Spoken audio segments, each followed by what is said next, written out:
All right, let's see. Here we go. So can you hear it? I remember we had trouble last time. Yes. Is it okay? Yeah. Very good. All right. So here's what we're going to do. Now, I think what I'd like to do here is just do some more of chapter 4. There's a chapter 3 problem set, but I think we can hang on to that until Friday. Sorry. I would just like to dive back into chapter 4 because it's supply and demand, the most important probably topic in all of economics. So let's just do this today, and then we'll worry about the chapter 3 problem set on Friday. So because this is so important, I want to just do it and get it done because obviously relates to everything we'll be doing going forward. So let's get this thing a second to get opened up. It's a little slow today. Little slow today.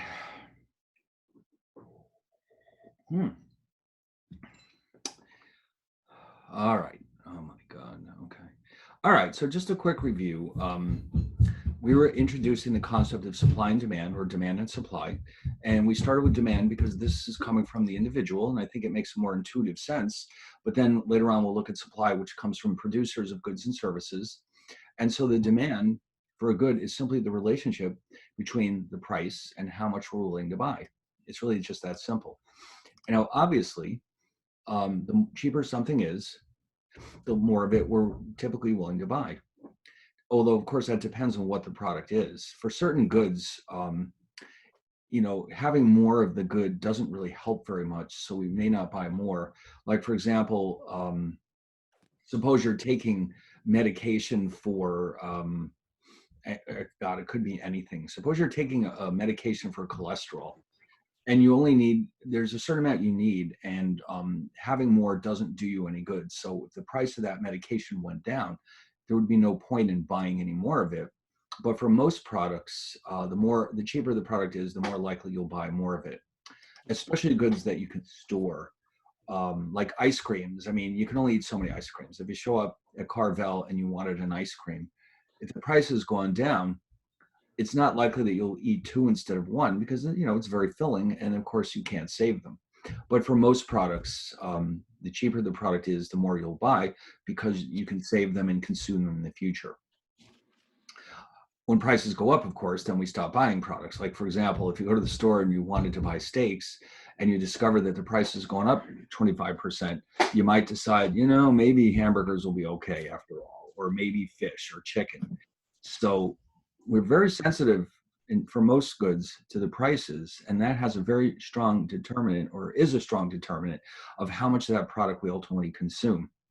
Now, this is given with the understanding that we want this good. These are products that we were going to buy anyway. So what we still have to decide is how much to buy based on the price. Now, we did start to mention that there were 6 factors that determine the demand for a good. Okay, we're going to break this up into 6 categories. And some of them are more self-explanatory than others. And some of them are more important than others too. So keep in mind too, as we go along, that we can define demand in terms of an individual, but we can also define it in terms of the entire market for that product. So let's take, for example, the demand for Coke. I, as an individual, like Coke, so therefore I will buy it once in a while, depending on how much it costs. But everybody in the country could be defined as the market for Coke. And so the entire market as a whole can also be influenced by these different factors. So we have to be careful to keep in mind when we're talking about an individual's demand and when we're talking about the entire market demand. Because some of these factors relate to the entire market. A las 12:10. Ya me voy a lavar. Y luego después de esto tengo una llamada.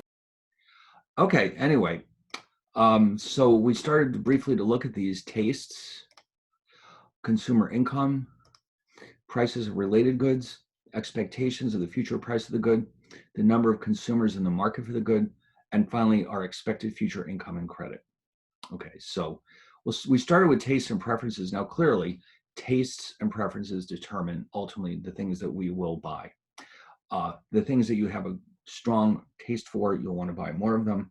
The things that you're not so crazy about, you'll buy less of them. For example, you might buy a lot of seafood if that's what you love.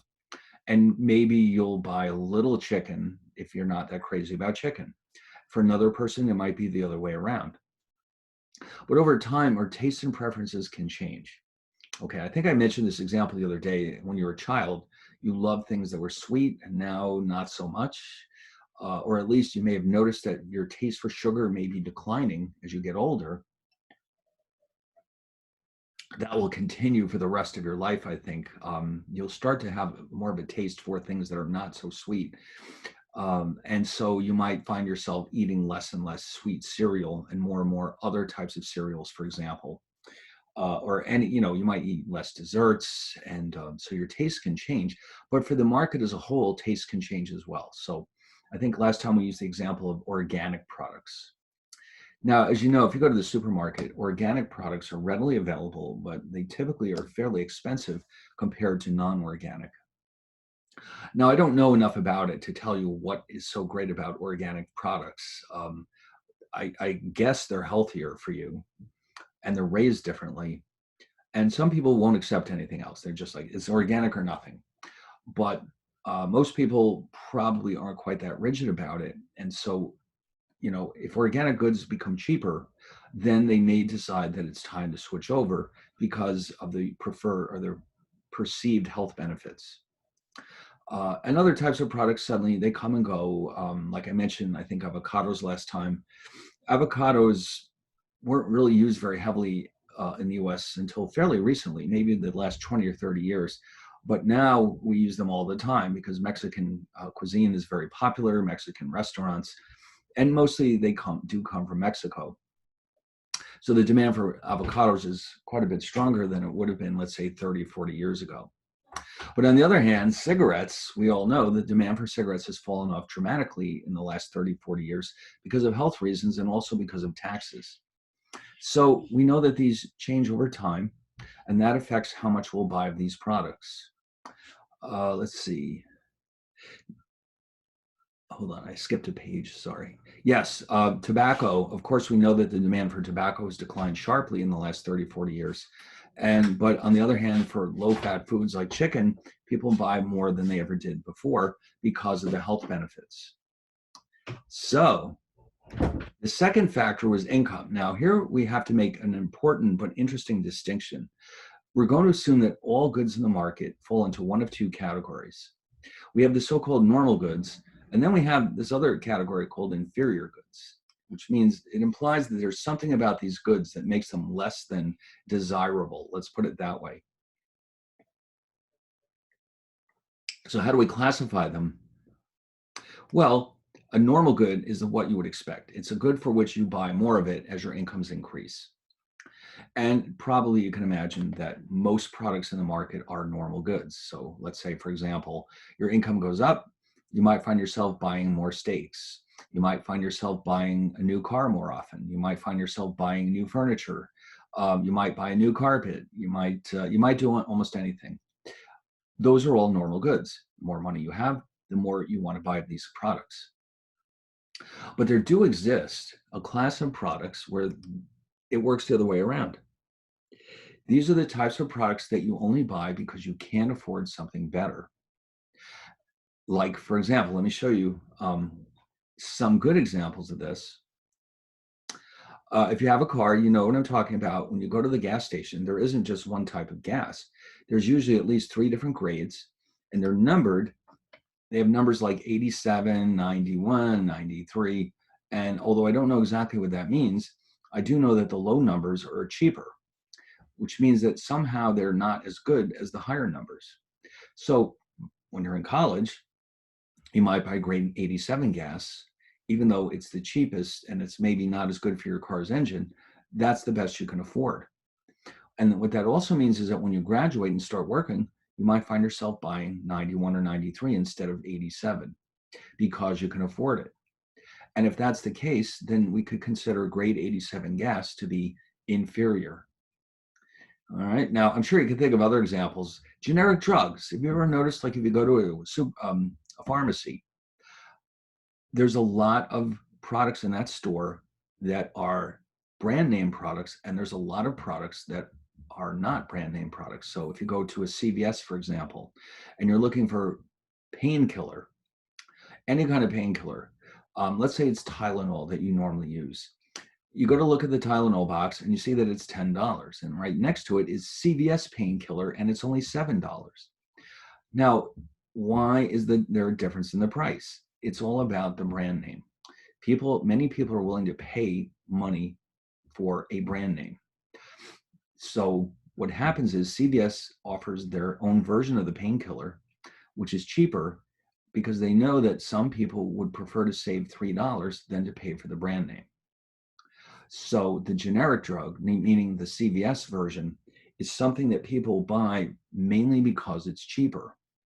They probably would prefer to have the Tylenol, but they buy the CVS version just because it's got a lower price. So typically, as you get wealthier or more affluent, you'll tend to switch now from CVS to Tylenol. Now, here's the ironic part about all this.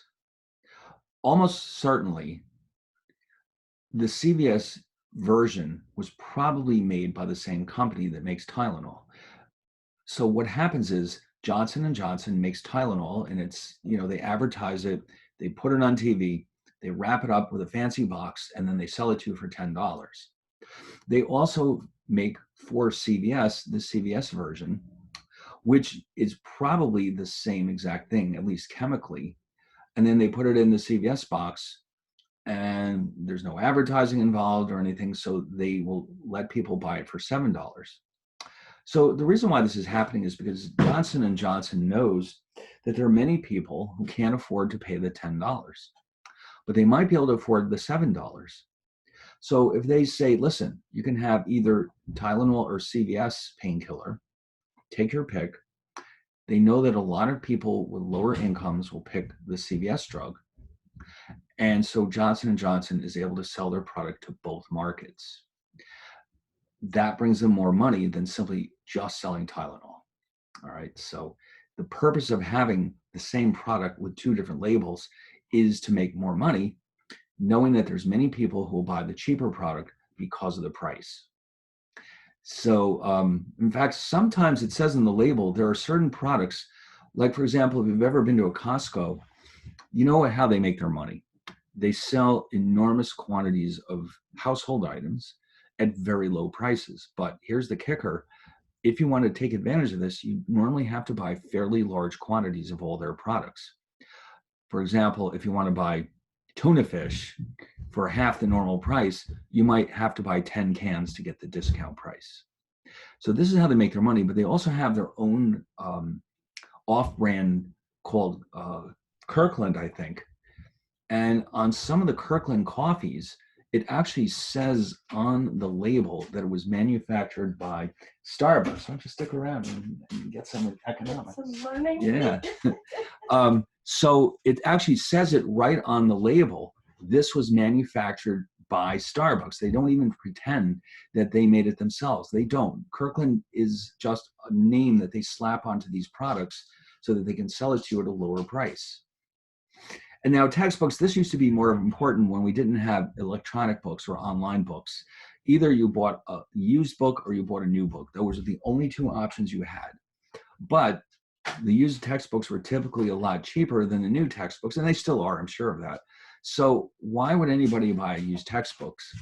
I mean, it's not in perfect condition. People may have written in it, people may have spilled things on it. So the purpose of buying a used textbook is to save money. But you don't want that used textbook, do you? No, you always would prefer a new textbook. So therefore, this has to be an inferior good because people only buy it because it's cheaper. Most of the time, if you had more income, you would buy the brand new version. It's just nicer, okay? Or it's like cars. Why would you ever buy a used car? What's the point? It's bound to run into problems. It's bound to have a lot of repair bills. What is the purpose of buying a used car? Because it's cheap, okay? If you don't have 25 grand to buy a brand new car, maybe you can afford $7,000 for a used car. Not that you want the used car, but you certainly will buy it because it's cheaper. That makes it an inferior good. So why does this matter? Well, for the simple reason that when prices of goods go up, we buy, I'm sorry, not prices, incomes. If your income goes up, let me just put a summary here.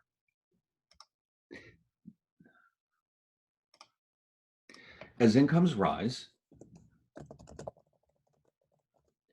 people buy more of normal goods, less of inferior goods.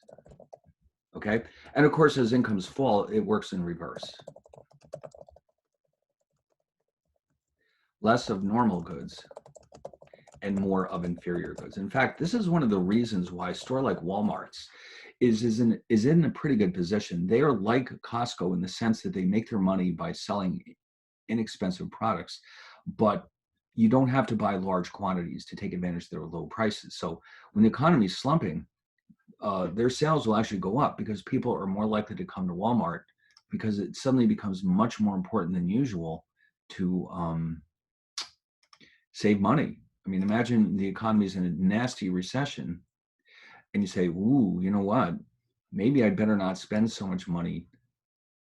I better head over to Walmart where I can save money because who knows when the recession will be over. Okay. All right. Now, it's not always easy to tell normal from inferior goods, but for the most cases, it's fairly straightforward. I'm sure you could think of other examples, but as long as you only buy something because it's cheap, that could be construed as an inferior good.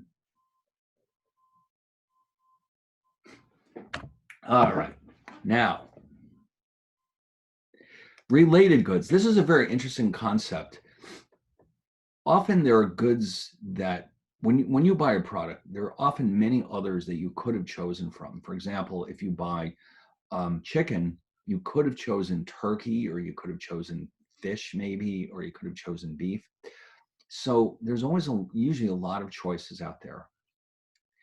And sometimes you might choose one versus the other. For example, chicken and turkey. You wouldn't buy both. Okay, you buy one or the other. So you can think of turkey and chicken as being substitutes for each other because they both satisfy the same needs. They're both white meats. They're both low in fat. They're both foul. You could probably use a lot of the same recipes for both of them. So you could think of those as substitute goods. One of them, if the price of one goes up, let's say chicken suddenly becomes horribly expensive, you might think about switching to turkey, or many other things, like you might switch to fish, for example. So those two types of products would be considered substitutes because they satisfy the same needs. Complements are things that go together, and there's plenty of those too. Like, how about this one, peanut butter and jelly? Is that one of your favorites? Peanut butter, or was at least when you were a child, maybe even now, it's still one of your favorites. They go together beautifully, don't they? Peanut butter and jelly, it's a match made in heaven. So peanut butter and jelly would be defined as complements or complementary goods. So let's look at these a little more deeply. Substitutes satisfy the same needs. And so some examples I put in here are Coke and Pepsi, the perfect example. Coke and Pepsi are both colas.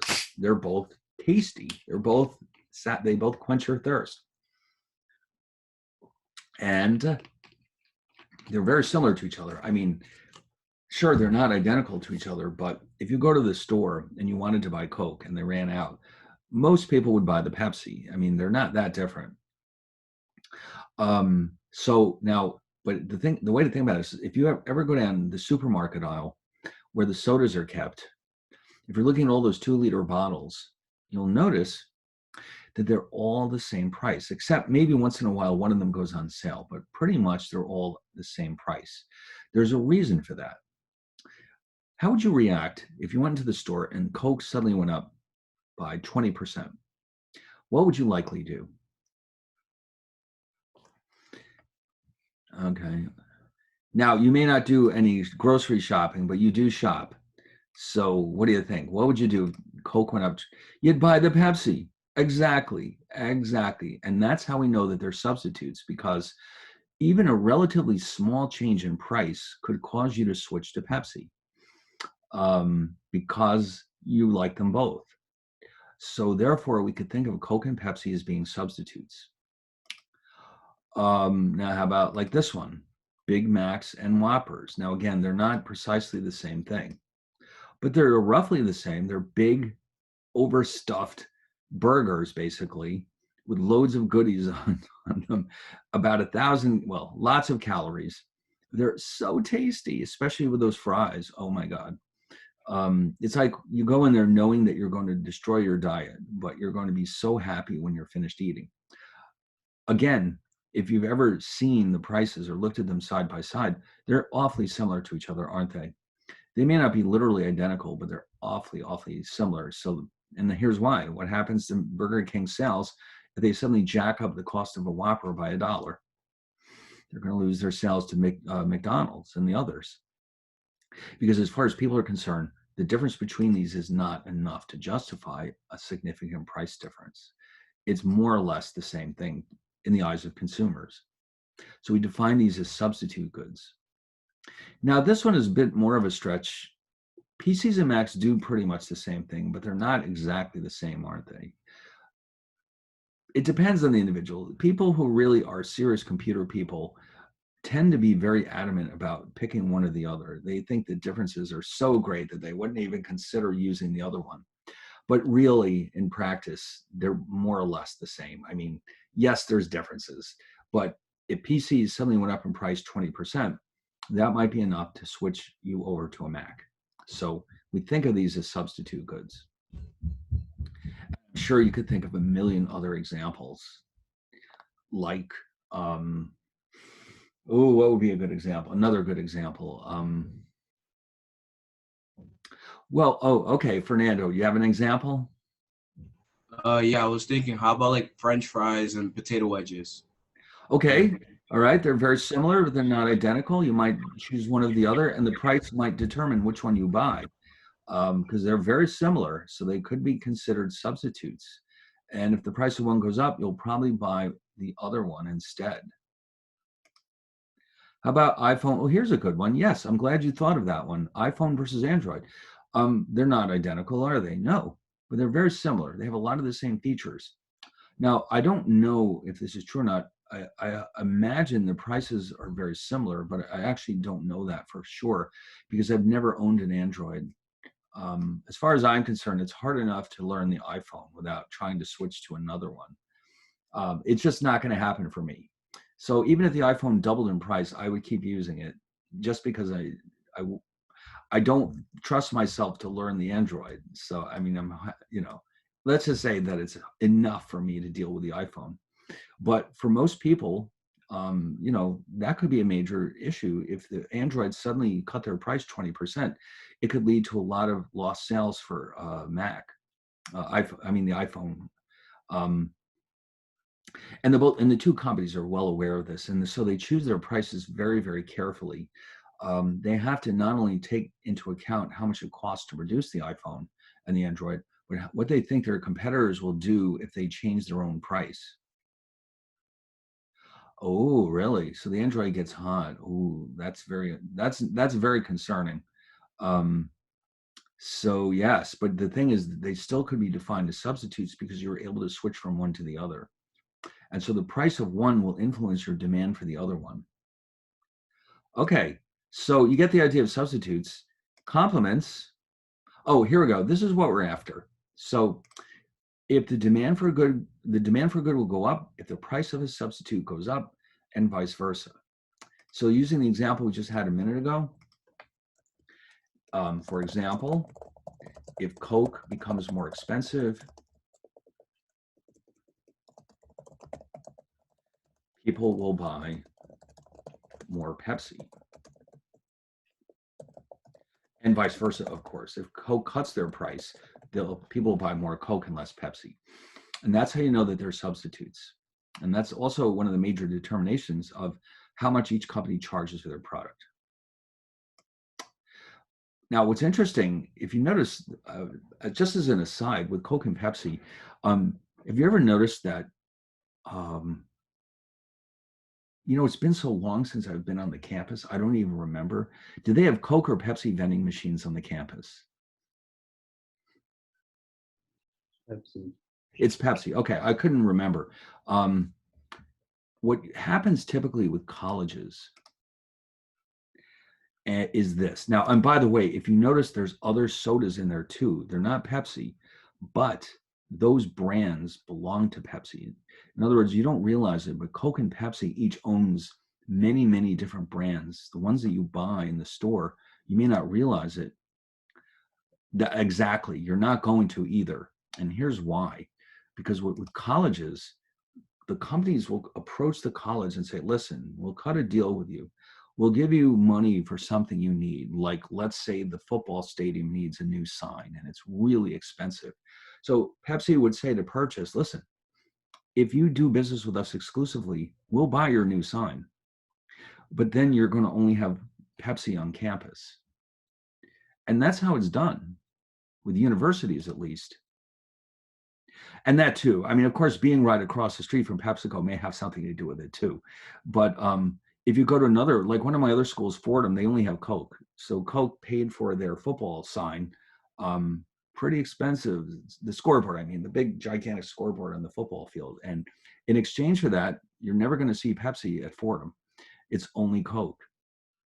And so the same thing happens with fast food. Have you ever noticed that McDonald's is Coke, I believe, and I think Burger King is Pepsi. I'm not positive. You can correct me if I'm wrong. It's the same deal. McDonald's cuts a deal with them and says, listen, you give us a sweet deal on the cost of the Coke, and we'll only sell Coke. And Coke-related products, that is. In other words, Mountain Dew, I think, belongs to Coca-Cola. So no, maybe not. I don't remember anymore. But anyway, if you see sodas in the same vending machine, that means they all either belong to the Pepsi or they belong to Coke. Okay. The only brands I know of that are separate from Coke and Pepsi are Dr. Pepper and Quake. Who is it that makes Snapple? That company is actually separate, and I think maybe 7-Up is also independent. Almost all the other brands belong to one or the other. In fact, it's no secret. You can look this up on the internet. It's not supposed to be a secret. They don't care if you know. But I mean, the bottom line is that is going to help determine what products you'll see in the vending machine. So when you go look at the vending machines again, just take a look and say, oh, who knew? All of that belongs to Pepsi. So let's try this. What brands belong to Coca-Cola? All right, let's see. Who do they own? All right. Here you're seeing these. This is Gold Peak iced tea, Fanta, Sprite. Oh, I forgot about Sprite. Yes, Coca-Cola owns Sprite, and Schweppes. Oh, all those different ginger ales and other different flavors they have. That's all Coca-Cola. And then Pepsi.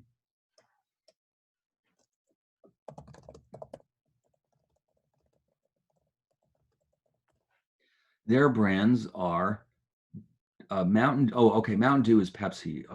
Lay's potato chips. Oh, by the way, that is one of the, oh, I didn't realize 7-Up does belong to PepsiCo. Okay. One big difference between the two companies is that PepsiCo also owns Frito-Lay, which is a gigantic snack producer. So you might find in the same vending machines, you might find snacks that are made like Doritos, for example. Oh, Tropicana, they own Tropicana too. I didn't even know about that. Lay's potato chips. Anyway, so from now on, pay close attention to the vending machines, and that will give you an education about what PepsiCo owns and what Coca-Cola clearly does not own. So, but 7-Up, not 7-Up, Dr. Pepper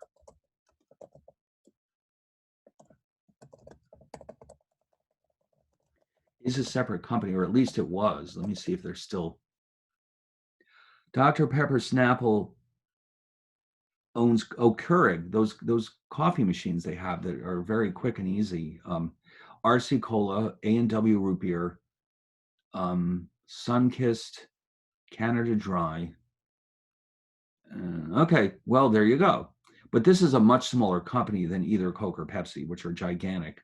But it is a separate company. And anyway, it's very interesting. This is all, you study a lot of this. In microeconomics, you study market structures, and you learn that in an industry that is characterized by 2 or 3 gigantic companies, we call it an oligopoly, which is related to a monopoly. And what happens is they spend all their time trying to outwit each other with their pricing structures and trying to steal customers from each other. So because it's such a big market and there's only a few big players. All right, well, anyway, enough of that. So clearly in this example, if Big Macs suddenly go up, the price of people buy more Whoppers and vice versa.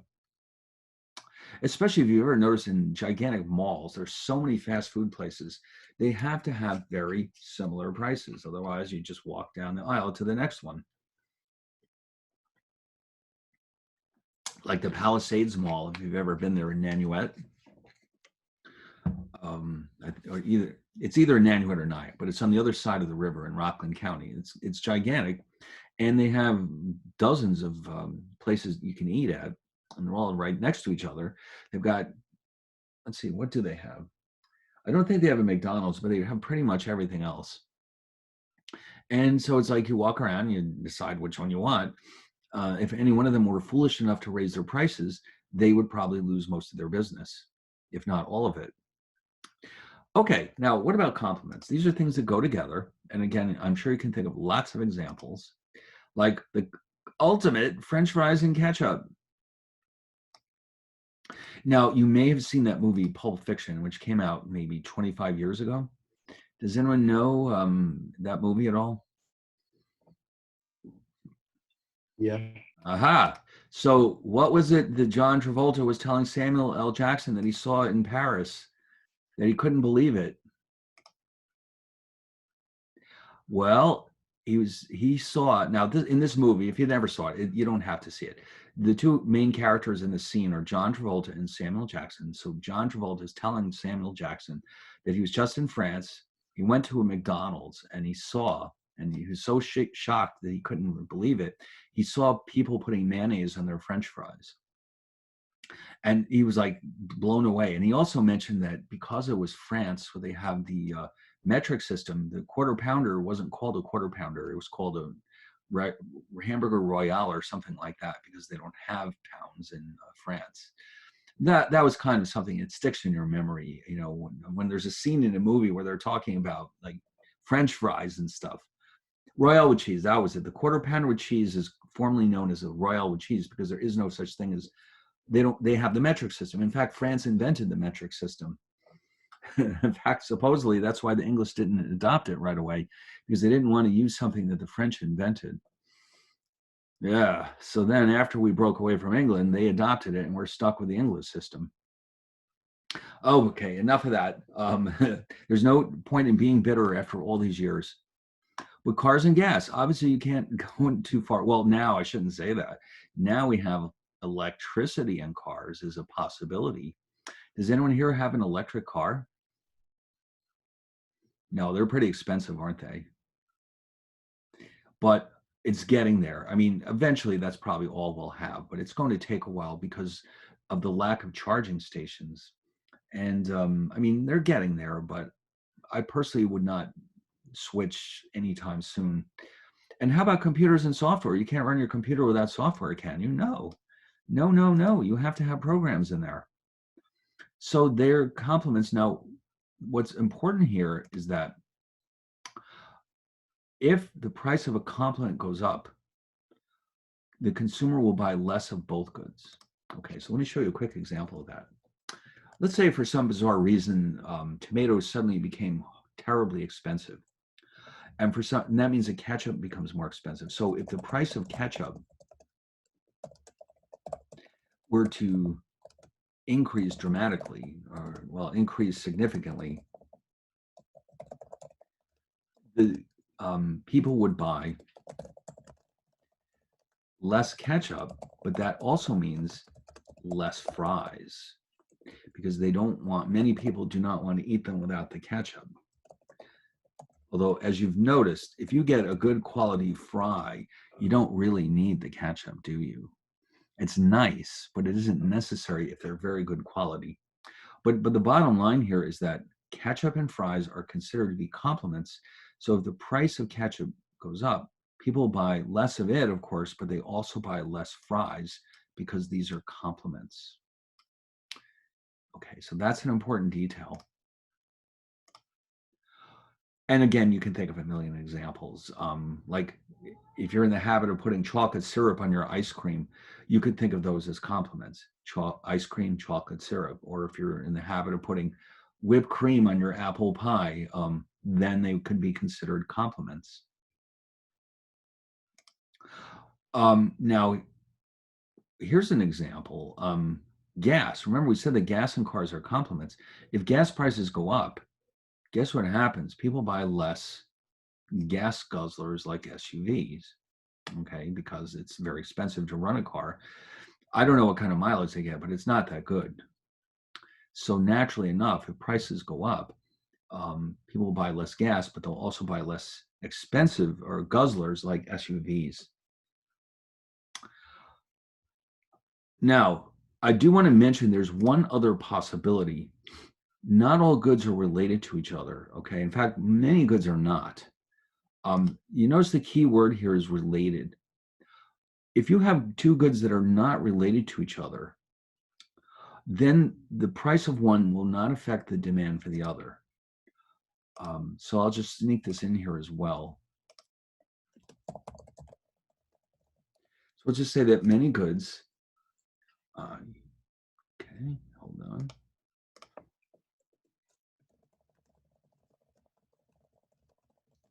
For example, pizza and how about honey? You would never put honey on your pizza, would you? No. So therefore, the price of honey, no, you'd have to be insane. No, I shouldn't say that, but I mean, let's just say it's not likely. You never can rule out anything when it comes to food. You never know what people might like, but I would say we're in pretty solid ground here. So the price of honey will have no influence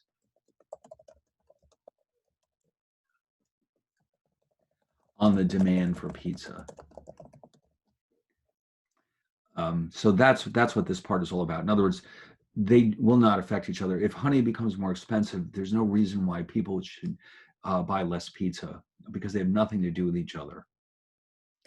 Okay, so just keep in mind, not all goods are related to each other. So, but for the special cases of complements and substitutes, they will influence the demand for each other. Okay. Now, expectations. Now, sometimes you have reason to believe that something might go on sale in the future, or it might become more expensive. How do you react to that? Well, let's see. If we expect the price to go up, we buy more today. We stock up on it. If you hear a rumor, let's say that in the future, coffee will be a lot more expensive for some reason. Let's say there was a failure of the coffee crop in one of the major producing countries, and you think, oh no, pretty soon the price will go from $10 a bag to 15. I know what I'll do. I'll buy a bunch of it today. So if you really believe this, you might go ahead and stock up on this product. But on the other hand, if you heard the opposite, if you heard that the coffee crop was the best it's ever been, and you expect prices to fall in the future, you might do the opposite. You might say, you know what, maybe I'll hang on and buy coffee when it gets cheaper. Let's say I already have plenty in my house, and instead of buying more, I'll just wait. Maybe next month it'll be cheaper, so I'll hang on to that. And this is especially true for more expensive items. Like, here's an example. What happens every year when Apple brings out the new iPhone? What happens to the price of the oldest one, or sorry, the most recent one? Let's say right now they're on the 12th. So let's say around Christmas time, they announce that the 13 is ready for Christmas. What might happen to the price of the 12? What often happens? Yes, go ahead, Bore. The price goes down Yes, because they and they want to. start like sales and stuff. Yes, exactly. They'll put it on sale. Why? Because they want to clean out their inventory. 12 goes down. Does the software get slower? Oh, okay. But the price goes down. The old version will go on sale. They'll suddenly say, you know, we have a sweet deal for you. This 13 is about to go on sale. Previously, the iPhone 12 cost $1,000. Now we'll let you have it for $800. And a lot of people will go ahead and buy that because they don't need necessarily all the latest features. They just need a functioning phone. And they'll say, you know what the heck? I'll save $200 and get the 12 instead of waiting for the 13. And they know this. And so, I mean, they know consumers.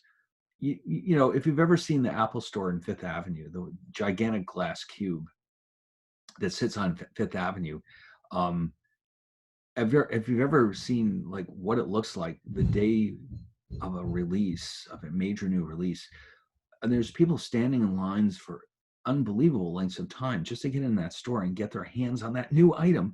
They have to have it that very day. Those people are going to pay the highest possible price, but that's because they need it right away. So the company doesn't even have to figure out who these people are. They said, listen, on let's say September 30th, we're going to open up the store and sell the brand new iPhone 13s. Everybody who has to have it right away will stand in that line, and they'll gladly pay a very high price for it. And when the madness is over, then they'll lower the price to a more normal level because they understand people. This is why they're so successful. And then the people who are more price conscious will wait until the next year when the 14 comes out, and they'll buy the 13 at a cheap price. So expectations can have a great deal of influence. Yeah. Oh, really? That's too bad. I've never had a problem. I have the 11 and the 12 freezes up, huh? Well, you know what? Maybe I'll do. I'll wait for the 13 then. Of course, you never know. They might cross us up and skip over directly to the 14. You never know. Oh, no, they have to fix it, don't they?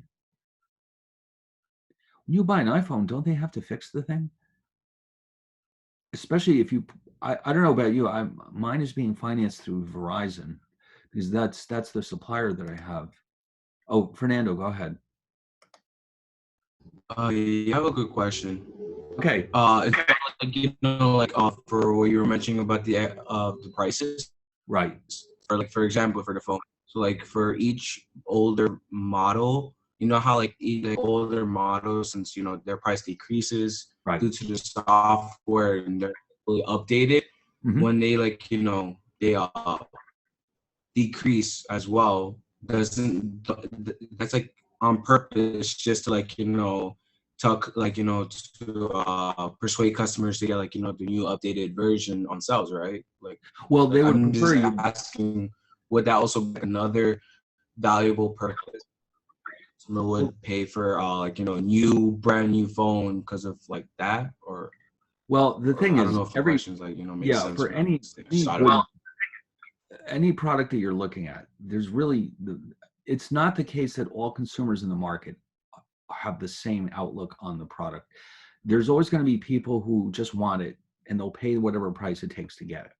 And there's going to be people at the other extreme who are just trying to get it as cheaply as they can, and they're willing to wait if they have to. And then there's everything in between. So the company is essentially trying to find which group is which and charge them the highest price that they can get away with. So like I said, the people who are going to stand in line on the first night that the product comes out, they get charged the highest price. The people who are willing to wait a year until the new one is ready, they get the lowest price because the companies, they know who these people are and why they're waiting so long. And then the people in between get an intermediate price. So they change their prices regularly so that they capture all these different groups of people. Their job is to charge the highest price that each person is willing to pay for the phone. And so that means some people get to pay a lot, some people pay very little, and some people pay an intermediate price. But ultimately, this works better than just charging everybody the same exact price. That will lower their revenues. So that's why they have to do this, because they've found from experience that they make more money if they charge different prices at different points in the life cycle of the phone. That's Okay. the only reason. That's the only reason. It's all about whatever makes us the most money. Yeah, business. All right, Now, thank you.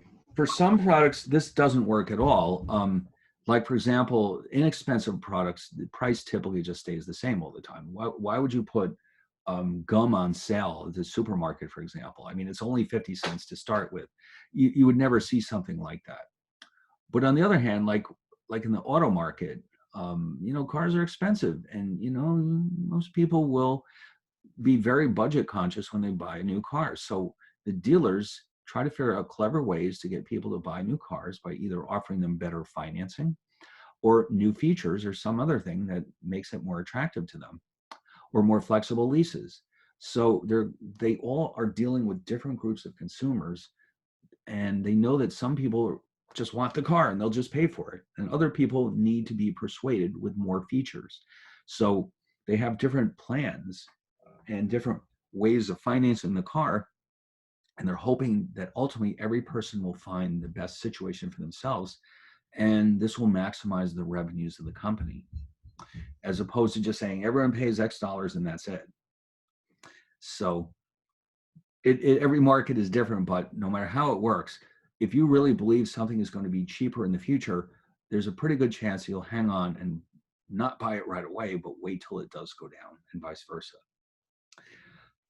So anyway, and in some markets are more predictable than others, like the iPhones. You can see what's happening every year. It's the same thing. The supermarkets, on the other hand, if you notice, they kind of randomly put things on sale every week. It's hard to predict what they're going to do. So what you might do is just whatever's on sale, just buy it. Okay, just don't even try to predict it. Just buy it. And they hope that you'll do that, because the things that are put on sale, the thing about a supermarket is that they have to carry a lot of inventory. They have to carry a lot of different products, and inventory takes up space. And if a product isn't selling that well, it's just wasting their space, and that's reducing their profits. So they might say, ooh, this particular brand of beans isn't selling so well, so let's put it on sale and get it off our shelves, and let's try something else. So when things go on sale, sometimes it's because they just need the space for their inventory. Or sometimes the manufacturer is giving them a special deal to promote it. But they understand very well how consumers will react to this. They'll just scoop it up and they say, oh my God, it's 20% off this week. Let's buy beans this week. So, the companies themselves have a team of marketing people who just focus on exactly this and help them figure out what their pricing strategy should be. It's a very interesting area of study. Now, with the agricultural commodities, like certain ones of them are prone to having shortages because of the weather, like orange juice. If the weather is unusually cold in Florida, you might suddenly discover there's no orange juice in the store, or it's very expensive. Or if like new high-tech products are becoming cheaper in the future, you might hang on and not buy them today. So our expectations of future prices can be a major determinant of how much of a product we buy. All right, anyway, and then number of consumers. This refers to the entire market, by the way. This is not for an individual. What about Coke or Pepsi? All right, let's say that you're the Coca-Cola company. Obviously, the population of the United States is growing. And let's say that it's, 10% bigger than it was 5 years ago. What does that do to the demand for Coke? As more people are born, the population gets bigger. What happens to the amount of Coke that they can sell? Yes, Fernando. More likely it will probably increase and probably be more beneficial for sales, because That's right. The population Exactly. growing, more consumers. That's precisely correct. Just the mere fact that there were more people in the country means they'll buy more Coke. I mean, they'll buy more of everything, but they'll buy more Coke. And so Coca-Cola is saying, yes, they're happy when the population grows because their sales will go up too. Coca-Cola is one of those products that it's kind of a universal. Everybody knows what it is. Everybody drinks it. I shouldn't say everybody, but um, it's the demand for Coke doesn't really change that much. You know, you can only drink so much Coke, but if there's more people to buy Coke, then the demand can continue to rise. Even as an individual, if you only keep drinking the same amount, just the mere fact that there's more people is going to increase their sales. And so this is very helpful to businesses. More the better. The more the better. And now this one really is very useful for expensive products. Like when you buy a car, do you plunk down $25,000 at the dealer and drive away with your car? No. How do you normally finance a car?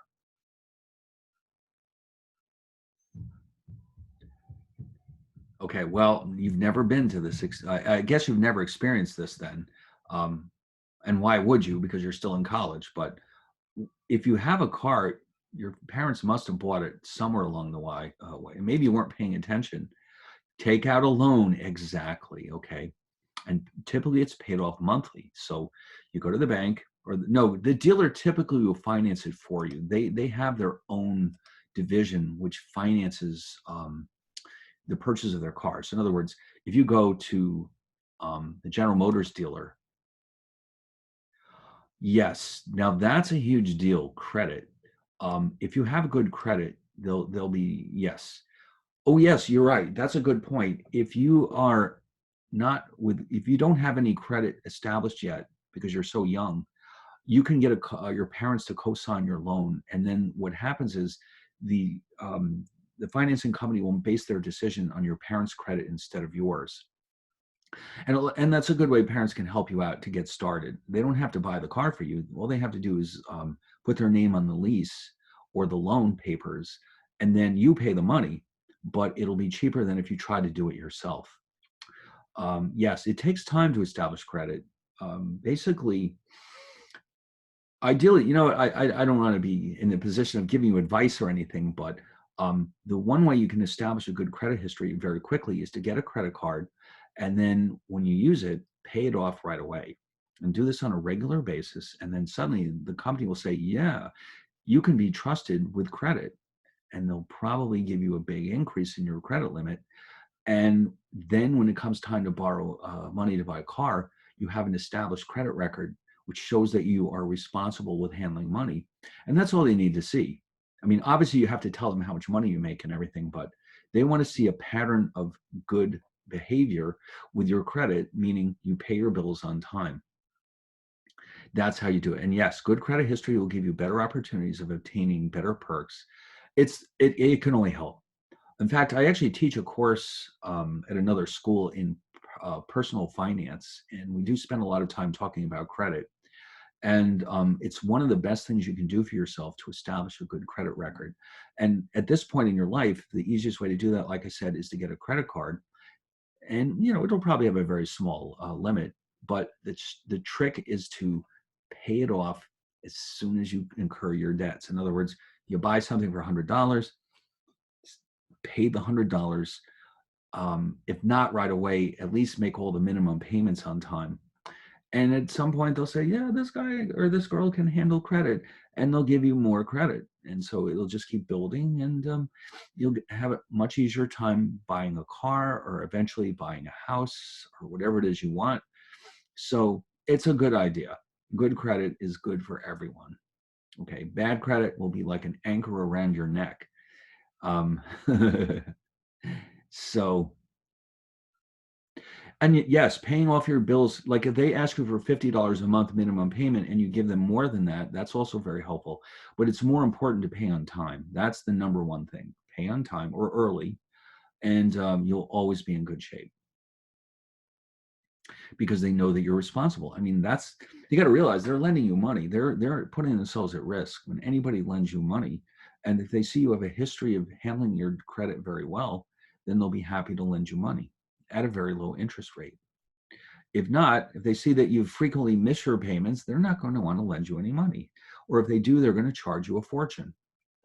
So hopefully, that doesn't happen to any of you. But yes, sooner rather than later, if you want to establish good credit, which you should, you might want to get going and maybe get your hands on a credit card and make sure you pay it off on time. Okay, that's the bottom line. All right, well, anyway, enough of that fun stuff. This is that. So bottom line here is that, let's say you're about to graduate and you've already got a job offer in hand, which means your income is about to go up to a pretty good level. That might be the time you decide to buy a car, not while you're in college. The payments would be very high. But even before you start your new job, the fact that you have it coming to you in the future might influence your decision to buy a new car. And in fact, the dealer would probably give you the credit because they know that you're about to start your new job. So the more we think we'll earn in the future, the more we'll buy of all products in the marketplace, or at least all normal goods, right? With inferior goods, it would work the other way around. But normal goods, just the mere fact that you think you'll have better credit in the future, means that you'll probably be in a position to buy more things today, especially expensive items that are financed with credit. Okay. In other words, not Coke and Pepsi, but I mean cars and computers and things like that. All right. Now, with all these factors being in place, we're going to create a graphical device to analyze demand, and it's called a demand curve. So I did mention earlier on that we're going to do a lot of graphs in this class. Well, this is a classic example of that. The demand curve represents all the different quantities of a product you might buy at different prices. Okay, it's a very convenient way to understand how demand works. So let's just say that we're looking at the market for pizza in the United States, not an individual, but the entire market. And so we're going to start with a chart, which is called a demand schedule. And so on the left, we have the price, and the right, we have the quantity demanded in millions per day. And you notice something very interesting. At the very low price, people are willing to buy a lot of pizzas. In fact, this price means we're giving them away. 0. The price is $2, people will buy 9 million pizzas. The price is $4, people will buy 8. And all the way down to 20. If the price reaches 20, then nobody will buy any pizzas. It's just too much money. Now, if you were to plot this, what is traditionally done is we have the prices on the vertical axis and the quantity is on the horizontal axis. And if you drew these points, you would discover that this demand curve, as it's called, let me just pencil that in there, is downward sloping, or it has a negative slope. All right, which simply means that when the price goes up, the quantity goes down. When the price goes down, the quantity goes up. Okay. Now, I'm going to put a little d here to make it clear this is the quantity demanded. Okay, so let QD represent the quantity demanded. In other words, how much are people willing and able to buy?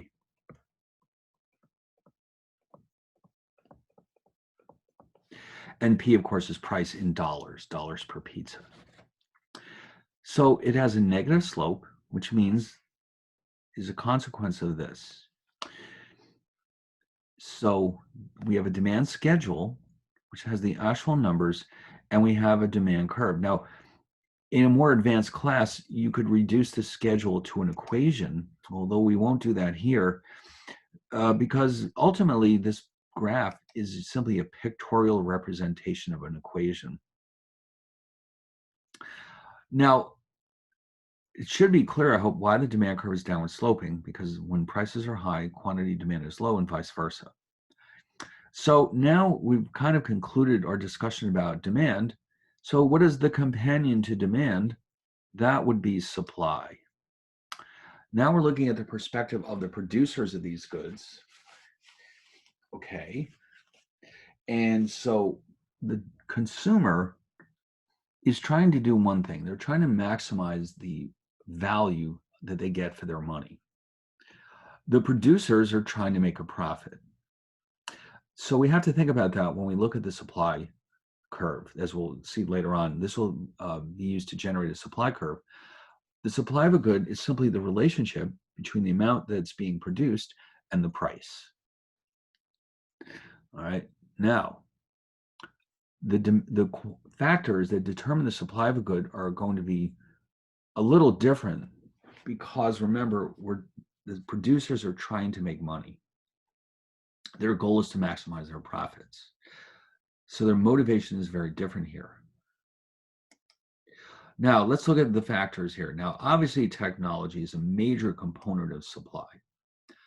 Now, as you know, technology advances pretty quickly these days. And that's why we can have a new iPhone every 2 years. It didn't used to be normal for the technology to increase so rapidly.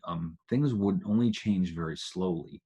Now we're getting used to the technology improving very, very quickly. In fact, I just got a new car last week, and my old car was 11 years old.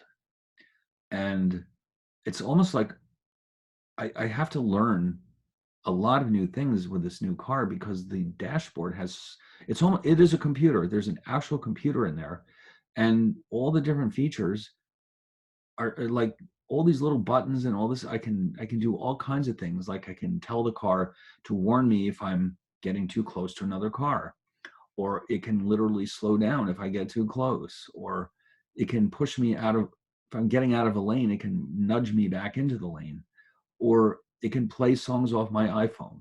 And, it's got all kinds of stuff that are just unbelievable because the technology in cars has gone up dramatically in the last 11 years to the point where I have to read the manual and really understand. I mean, the key doesn't ever have to actually be, it doesn't actually go anywhere. It stays in your pocket, and then buttons turn on the car because they sense that the key is in your pocket somehow. It's just there. It says, oh, there's the key. It's in your pocket. That's okay. I'll turn on when you punch this button. Or your phone. It doesn't have to even be attached to the dashboard. It can be in your pocket, and it'll say, I see your phone. Okay, no problem. I'm going to play those iTunes that you've stored in there. It's pretty amazing because the technology changes so fast. So that's good because it does all kinds of wonderful things that it couldn't do in my old car. And yet the price didn't really go up very much. I was surprised. But anyway, we also have input prices. That means the cost of production, like labor and capital and things like that. Now, remember before, we had goods related in consumption, substitutes and complements. We're going to see that we have something similar to that with production. All right, we'll get to this in a few minutes. Expectations, producers of a good also have expectations of the future price. We also should consider the number of producers of a good. And then nature gets involved sometimes. Like when we have Hurricane Henri and we have floods, and often nature makes things worse for us, but sometimes it helps. Like when we have good weather, that's very helpful to farmers. So anyway, let's start with technology. Now, technology has the virtue that not only do we get more advanced products, but the cost of producing them often goes down. Okay, like here's a classic example, flash drives. You can get a flash drive with, let's say, 256 gigabytes, and it's only like $30. 10 or 20 years ago, you would have had to pay that much money for not 256 gigabytes, but maybe 24 or 32. The technology just keeps improving so much that either the products are getting more advanced, or else they're becoming cheaper, or some combination of both. So what that means then is that as technology advances, the supply of products can go up because it's easier and cheaper to produce those goods. That's why flash drives are so cheap, because it's so easy now to make them. And in fact, if you have a real camera, not your iPhone, I mean, but a real camera, the memory chips that they use, the amount that they can store today compared to 10 or 20 years ago is unbelievable. They just keep improving the storage technology. Or external drives, they can save tons of space. So technology advances, and that makes products cheaper to make. Now, it doesn't affect all products equally, of course. The technology clearly makes it cheaper and easier to make laptops. It's not likely to have much of an influence on pizza, though, let's say. I mean, it's possible that the pizza ovens are more advanced than they used to be, but it's not, you're not going to notice it so much. So pizza prices will tend to be very stable, and the features will tend to be the same. In other words, there's no self-delivering pizzas yet, that kind of thing. But for many products, technology makes it cheaper to produce, which is good for everyone. And everyone benefits from advanced technology. Anyway, now here we're looking at the cost of the factors of production, which you recall are land, labor, and capital. These prices can go up or down over time, although typically they go up. If these prices go up, it becomes more expensive to produce a product, and therefore less will be produced. Okay, and this happens sometimes, like occasionally there will be shortages of important inputs. Like sometimes we go through streaks where certain things like, let's say, sugar suddenly become more expensive. And if it does, you're going to see fewer pastries available for sale because that's a major part of the input. In fact, not long ago, there was a severe shortage of vanilla. The vanilla bean crop was very badly damaged by bad weather in Africa, which is where most of it comes from. And so a lot of products were less readily available because of the lack of vanilla. And it does happen. I'm trying to think of any other recent examples. Let's see. Oh, I know, cars. Because of the COVID, because the cars are so sophisticated now, they require a lot of computer chips. And somehow during the worst of the COVID, a lot of that production was shut down. And so now they're having trouble building new cars quickly enough to keep up with the demand because of those chips. So, inputs are a very important detail when it comes to producing these products. So the bottom line, though, is that when input prices go up, less of a good is produced, and vice versa. Now, how about this one's a little harder to visualize. Products that are related in production, it's easy to imagine substitutes in consumption like Coke and Pepsi, complements like ketchup and French fries, because there you're looking at consumption. Production is a different matter altogether. I think this is more complicated to visualize. Substitutes are products that can be made with the same resources. The best example I could think of was agricultural products like, let's say, corn and wheat. Suppose you're a farmer in Iowa and your land is equally well suited for corn and wheat.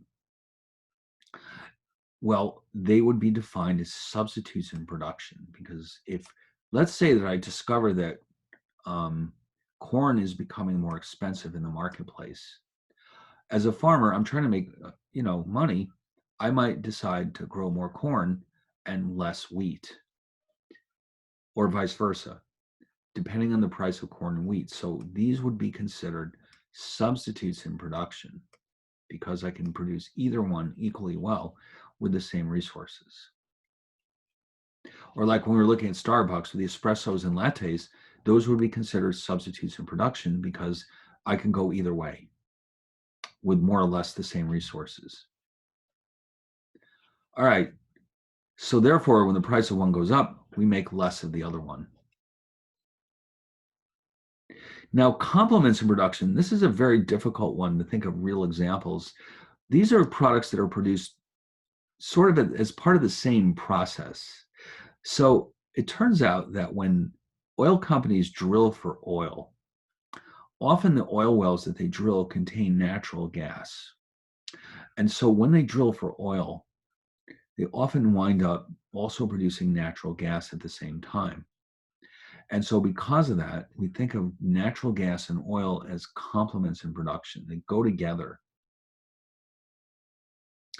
Or, I thought of this other example. I'm not sure if this one really works as well, but if you ever go into the store and you said, you know what, look at all these different milks. We have 1% and we have 2%. And then we have regular milk.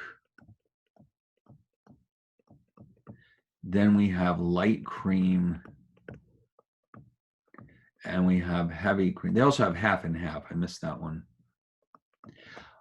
Well, it's not the case that they're making these separately. These are all part of the milk. In other words, the cow gives us milk.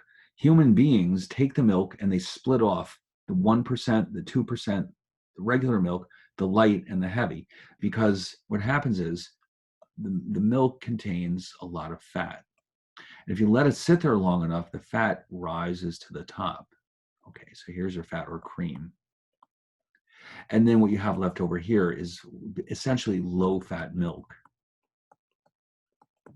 And so by letting it sit, what they can actually do now is sell this as 1%, this is 2%, this is regular milk, and then this is the light and heavy cream.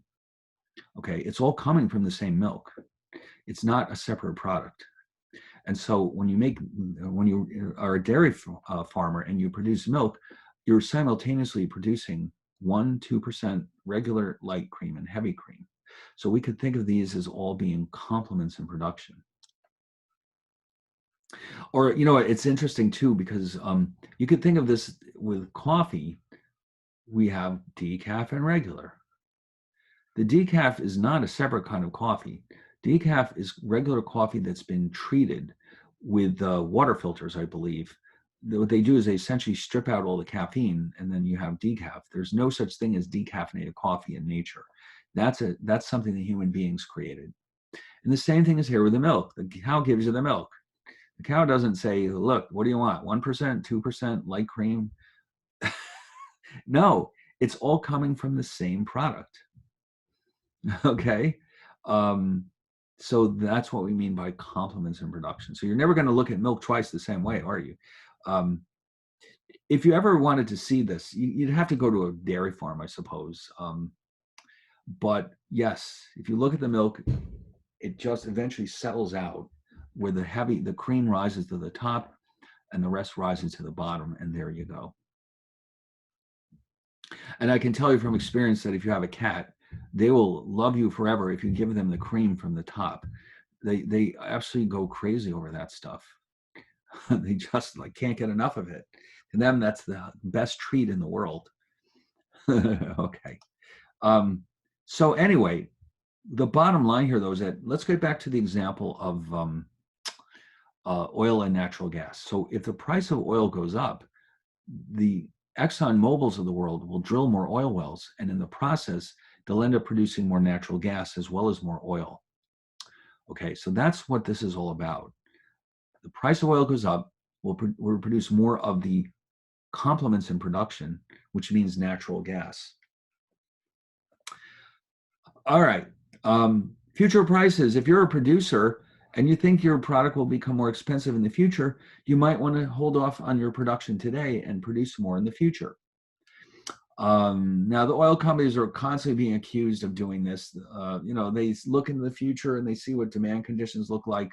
And if they see that oil prices will go up in the future, a lot of time politicians accuse them of, holding back the supply and all, but they can't tell any more than anyone else where the price of oil is going. So it may not happen that way, but you may decide to cut back on your output if you really believe the price will go up in the future. Why sell a product cheaply now when you can sell it more expensively next year? So that's what this is all about.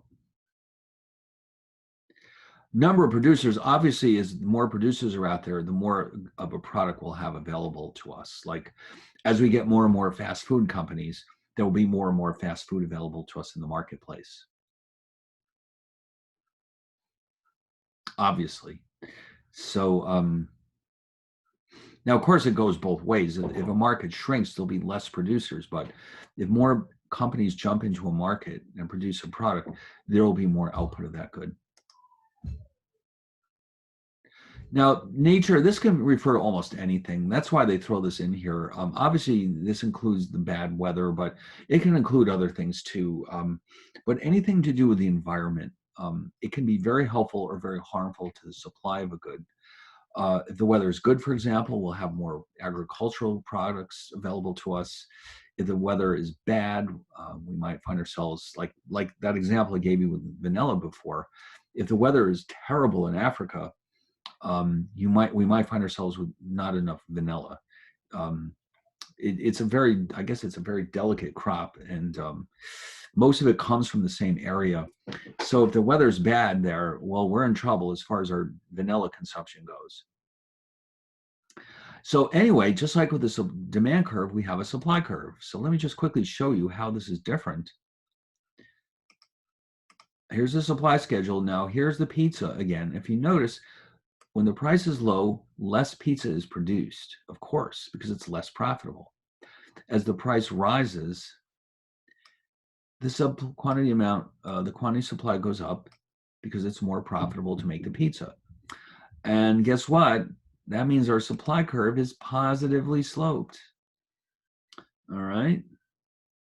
Just as we expected, while the demand curve is negatively sloped, the supply curve is positively sloped. Okay, now what comes next is fairly complicated. I don't want to dive into this just yet. I think we've got quite a bit done today, and we'll hang on to this. But I'll tell you what, let's before we forget, let's do the chapter 3 problem set on Friday, and then we'll get back into this, okay? We don't want to forget what we did in chapter 2 or 3, do we? No. So we'll stop right here. We'll go over the chapter 3 problem set and then dive back into this on Friday. How does that sound? Okay. Now, also, while you're at it, do some research. Walk around, look at all the vending machines, see what's in there. And you'll realize this is the kind of stuff, all of this belongs to Pepsi. Okay. And if you're in another school's campus that has Coke, well, then it'll be just the opposite. Okay. You'll see all the products that Coke makes. All right. So, and every time you use think about goods, whether they're substitutes and complements or not related, and just think about products that you consume. It's very interesting. So anyway, so I'll see you all next time, unless there's any last minute questions.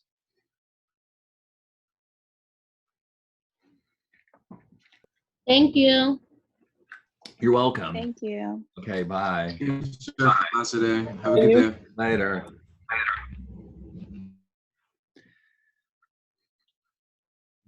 Bye. See you. Have a good day. Oh, I guess I do have a question. Okay.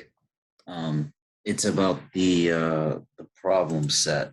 Yes. I was doing it right. Uh-huh. I think I did it wrong. Right now. All right. Well, let me open it up. So you're trying to calculate opportunity costs. Yeah, which And is so- the What you have to think about when you move from one point to the next, how much of one good did you give up and how much of the other good did you gain? So you always write the amount you lost in the numerator and the amount you gained in the denominator. yeah. So the sacrifice over the Yes. gained goods. That's right. So if you're going from A to B, you're losing 2 hamburgers, Yeah, and you're gaining 2 steaks. yeah, and you're gaining 2 steaks. So And that means opportunity cost is therefore 1. So remember, it's is, always sacrificed and the gained. Oh, because I did do that. I copied the formula and I got -1. Oh, okay. No, But- you have to be careful about remember, here you're going from A to B. Yes, one of these will be negative. You don't need the negative sign. It's understood that it's a negative Oh, number. Yeah, I get what you're Okay. saying now. Yeah, I mean, we did go, this should technically be a negative. We usually don't pay attention to the signs here. We just want to know the ratio of what was given up to what was gained. So you can ignore the negative sign. Yeah, because like when it asks me like the other questions about compute the opportunity costs of Right. hamburgers or steak, I was like, well, how am I supposed to explain that if it's a negative? Right. Yeah, don't worry about the negative sign. You can just ignore it. Okay. Was that the only question you had? Um, not yeah, pretty much. I Oh, okay. mean, the other numbers I got were because I kept doing negative, so Oh, guess okay. that's the reason. Oh, all right. Try it again without the negatives and see what happens. Now, I'm not collecting these or grading these. We're just going to go over them. So you Oh, can okay. see, you'll see how you did. If you got them wrong, we want to know why. I mean, that's why we're doing this, to make sure you get it straight now before the test. Okay. All right. That helps. Okay, good. Thank you. You're welcome. Okay. All right. Anyone else? All right. I'll see you all on Friday then. Okay. Bye.